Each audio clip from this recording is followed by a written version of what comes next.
Cheese in the medieval period was not a luxury, it was a solution. The problem was milk. Milk is rich in fat and protein. It is good food, but it goes bad quickly. A family with a cow or a few goats had a lot of milk in the spring and summer. They could not drink it all before it soured. There was no refrigeration, no way to keep it fresh for more than a day. So they had to find a way to preserve it. Cheese was the answer. It turned a perishable liquid into a solid food that could last for months, even a year or more. It was a way to store the goodness of milk for the hard times of winter.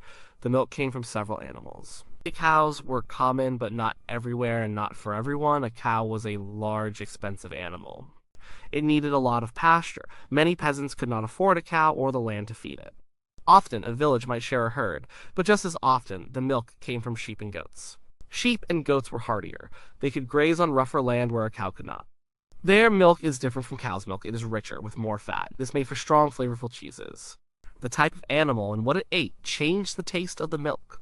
Milk from sheep that grazed on wild herbs in the hills would taste different from milk from a cow in a lush valley. This was the beginning of regional differences in cheese. The people who made the cheese were mostly women. On a small farm or in a peasant household, cheese making was part of the domestic work. It was a skill passed down from mother to daughter. The woman of the house was in charge of the dairy. She milked the animals, managed the milk, and made the butter and cheese. Her work fed the family through the winter. The quality of her cheese could mean the difference between a hungry winter and a comfortable one. It was a serious responsibility, but not all cheese was made in small homes. Monasteries were huge centers of cheese production. Monks were often great farmers and managers of land. They had large herds of animals and the resources to make cheese on a big scale. Monasteries were organized and methodical. The monks had the time and the discipline to experiment with cheese making. They could refine their techniques, they kept records, they could afford to build proper cellars for aging cheese. Many of the great European cheeses we know today have their roots in these monastic traditions. The monks made cheese not just for themselves, but to sell. It was a source of income that supported their community. Eating cheese was also a way to feed travelers and the poor who came to them for help. The purpose of the cheese shaped how it was made. If you needed food for your family to eat in a few weeks, you might make a simple soft cheese. It would not last long, but it was quick. If you needed to pay your rent, you might make a bigger, harder cheese. Landlords sometimes accepted cheese as payment. This cheese had to be durable enough to be transported and stored. If you were a soldier or a traveler, you needed cheese that was hard and dry. It had to survive a long journey in a sack without spoiling. The cheese was a form of currency. It was a staple food. It was concentrated nutrition. A hunk of cheese and a piece of coarse bread was a standard meal for a farmer in the field or a shepherd on the hillside. It was simple, portable, and filling. It powered the medieval world. So when we think of medieval cheese making, we should not picture a hobbyist with fancy equipment.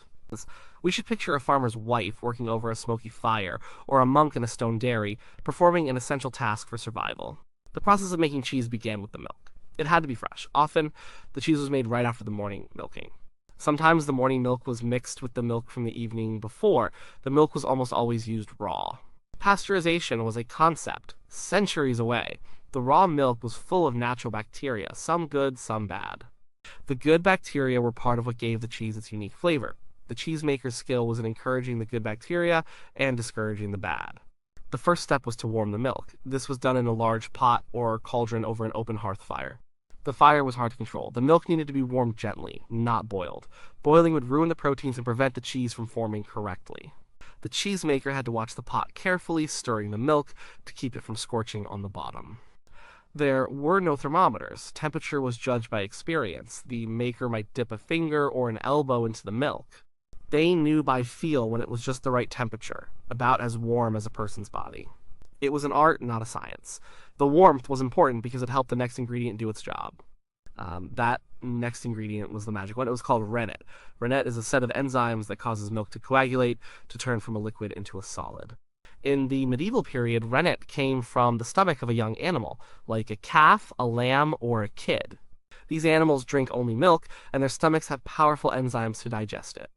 The cheesemaker would take a piece of the dried stomach lining and soak it in water or whey. This created a liquid solution of rennet. A small amount of this liquid was stirred into the warm pot of milk. Then everything stopped. The pot was covered and left undisturbed, often near the warmth of the fire. The cheesemaker had to wait. This was a quiet, crucial time. The rennet went to work on the milk proteins, causing them to tangle together and form a solid mass. This took maybe an hour, maybe longer. The cheesemaker would check on it. They would look for the moment when the milk had set into a smooth, wobbly gel like a soft pudding. This solid mass was the curd. The pale, watery liquid left behind was the whey. This transformation was the heart of cheesemaking. It was a little bit of kitchen alchemy. A bucket of sloshing milk became a single, solid curd. And it was all thanks to a piece of an animal's stomach. While animal rennet was the most common and effective way to make hard, aged cheeses, it was not the only way.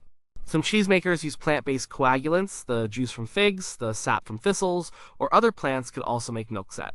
These often resulted in softer, more delicate cheeses and were used in areas where animal rennet was less common or for specific types of cheese. But for the hard, durable cheeses that were so important for preservation, animal rennet was the key.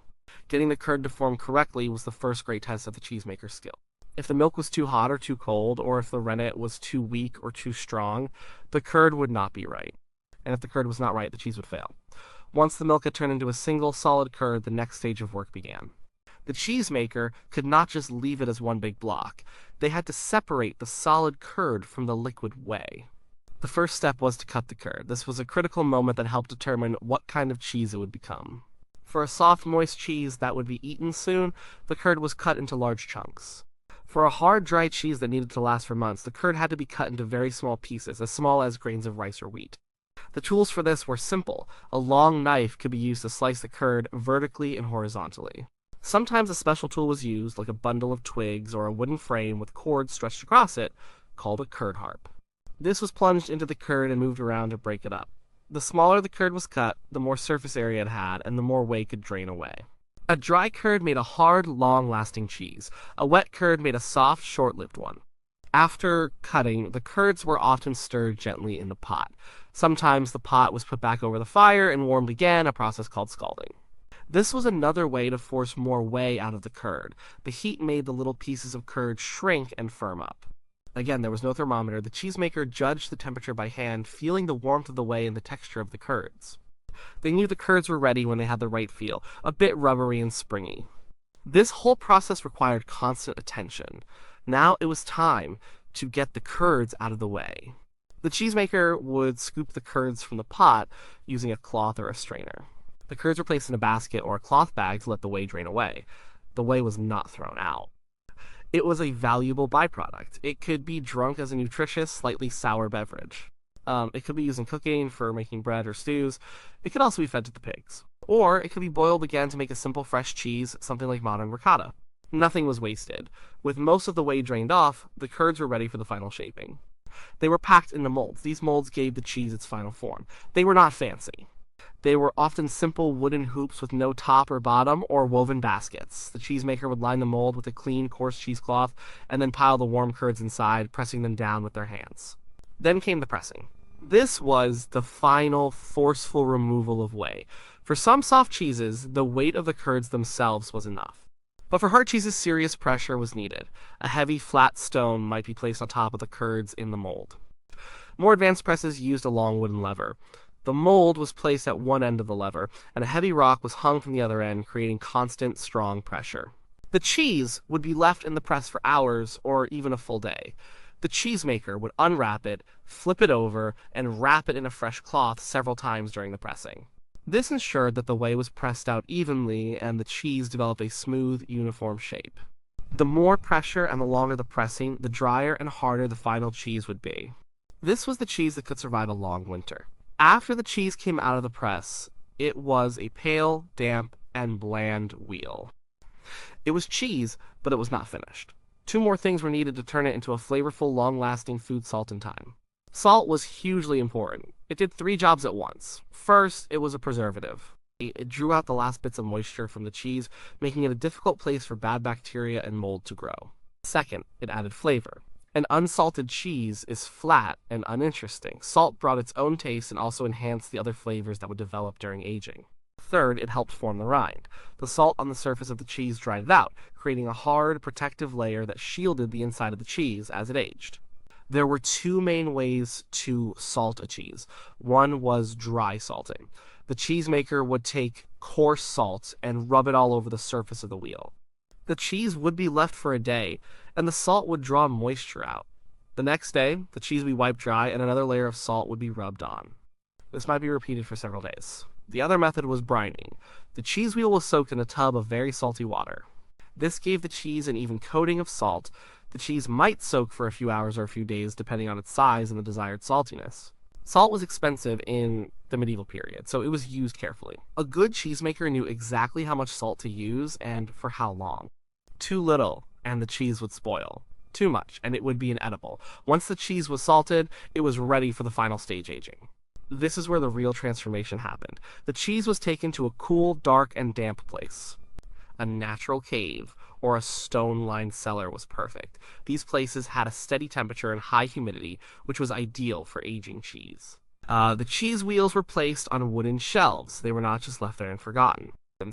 They required regular care. This work was called affinage, the art of ripening cheese.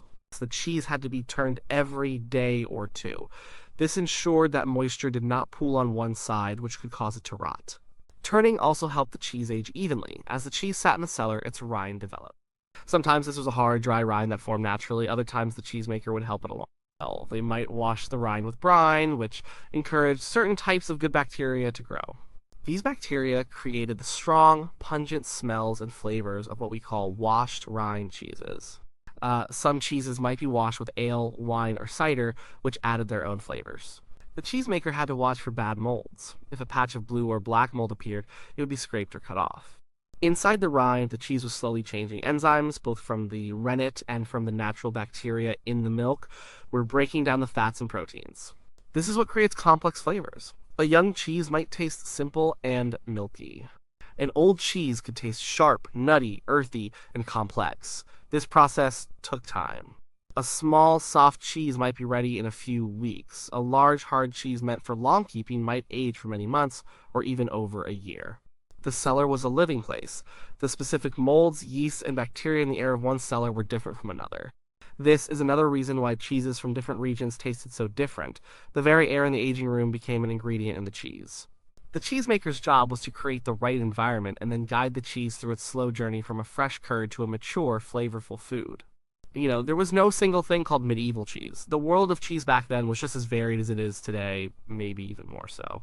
The type of cheese a person ate depended on where they lived, how wealthy they were, and what time of year it was. The cheeses they made were a direct reflection of their environment and their needs.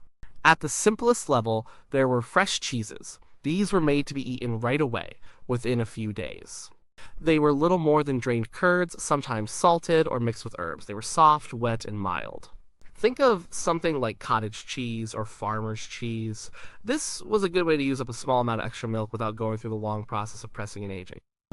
It was food for the immediate family, eaten on the day it was made or the next. Then there were soft, ripened cheeses. These were small cheeses that were salted and aged for just a few weeks. They would develop a soft, sometimes fuzzy rind and a creamy interior. Because they still had a lot of moisture, they did not last very long, but their flavor was more developed than a fresh cheese. They were a common sight in local markets. A farmer's wife might make a batch of these every week to sell or trade for other goods. But the most important cheeses were the hard, aged ones. These were the true workhorses of the medieval diet. They were large, dense wheels that had been heavily pressed and aged for months. These were the cheeses made for preservation. Their low moisture content and hard rind meant they were safe from spoilage. They could be stored through the winter and eaten when other fresh food was scarce. A peasant family might have a few of these in their larder. A monastery or a great lord might have a cellar filled with hundreds of them.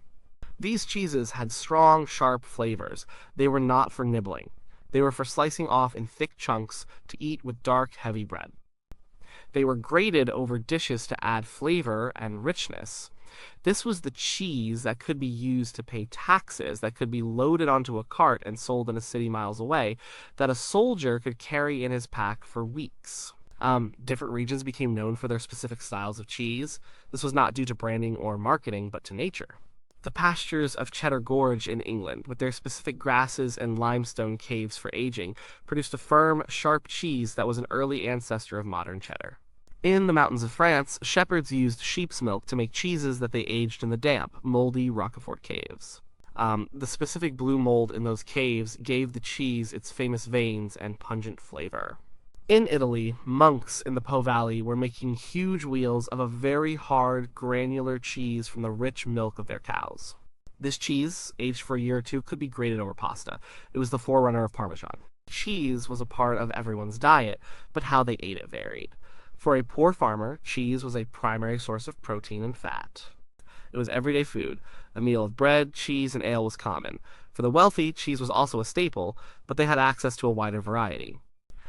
They might eat local hard cheeses, but they could also afford imported cheeses or more delicate, fresh cheeses seasoned with expensive spices.